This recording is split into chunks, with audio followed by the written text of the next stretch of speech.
En provenance de Corse, du Sud-Est ou des Alpes du Sud, ils sont une quinzaine de jeunes agriculteurs à s'être réunis à Nîmes dans le cadre de la session nationale Fruits et légumes. Une session de 3 jours qui a pour objectif de fédérer les JA et de réfléchir à leur avenir. Le but, c'est vraiment d'être une force de proposition, notamment au niveau national, pour peser sur les futures négociations de la loi de modernisation agricole. Au sein de ce groupe, ce qu'on veut, c'est des émergences d'idées, des pistes de travail, qu'on puisse aller porter jusqu'à l'Europe. Parce qu'il ne faut pas oublier qu'il y a bientôt la PAC, la PAC est en train de se dessiner. Donc on a vraiment besoin de dégager des pistes de travail et des positions. Au programme, débats, visites d'exploitation ou de stations expérimentales, comme à la Serfelle de Saint-Gilles, à la recherche de nouveaux axes de développement.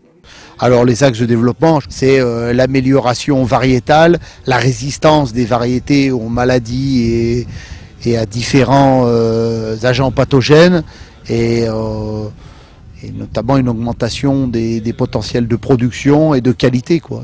Parmi les principaux défis à relever, celui de la place et du poids de la filière française sur un marché européen des plus concurrentiels.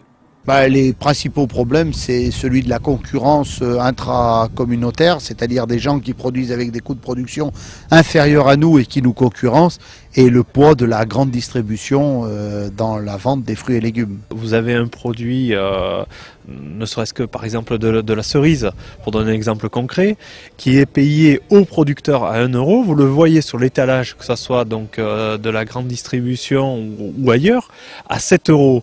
Sauf que le producteur à 1 € ne vit pas de sa cerise et le consommateur trouve ça beaucoup trop cher.